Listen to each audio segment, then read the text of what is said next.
Alright, so I just recorded this video, but apparently OBS decided that its encoding bitrate was going to be 300 kilobits per second as opposed to 3000.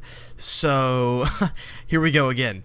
What is up, everybody? It's TheTacticalRedneck, and today I'm bringing you some gameplay changes for Project Reality 1.4. That's pretty much the basis of it. I don't have any specifics on anything else that's coming out in the patch, but we'll just go ahead and go over the maps and gameplay changes that are coming out, and hopefully they change for the better. First off is Ramiel Insurgency. I'll just read directly from here. Mosques have been removed, which is great, because typically when you're pulling out of securing a cache, destroying a cache, the USMC would tend to get ambushed by ARF forces, and usually get squad wiped because they could spawn at the mosques. And I believe there were 2 or 3 across the map, including their main base. But the ARF's DOD is bigger. There's new cache locations, which I believe is what the question marks are. Caches near the ARF base have been removed, which is great because typically in this map, when a cache would spawn up north by the ARF base, a lot of times it would just be undestroyable because there were so many people swarming it. There was just no way to get to it usually. Caches at the west edge of the map, which is the A grid column, have been removed, which is typically in the very top left of the map, which also is very accessible to the insurgents, so it's very hard to get those two. The ARF base mortar shields have been re-added. They didn't work, but they do now. So that's pretty much all for Ramiel. But I love that map. I love Ramiel. I really hope that that this makes a difference, and I think it will make a difference. I think it'll make the map a little more enjoyable.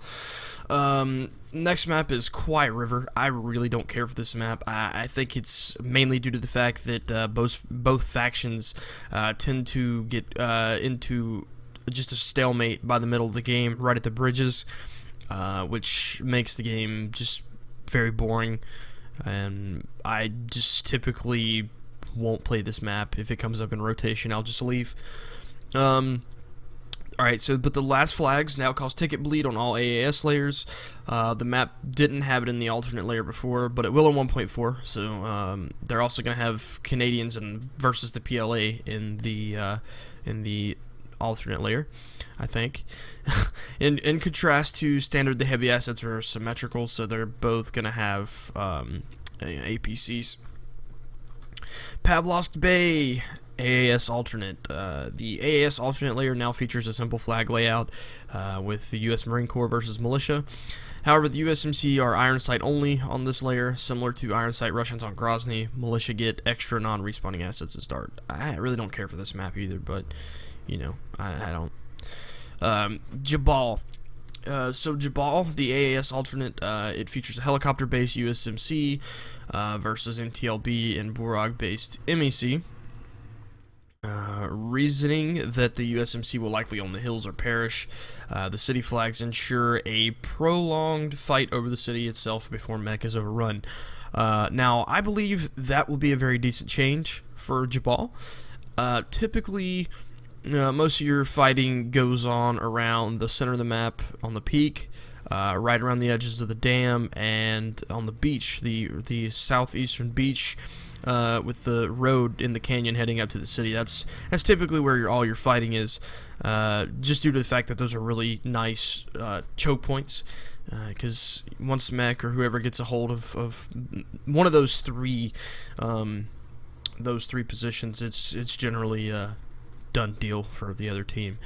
But yeah, so that's pretty much all of it.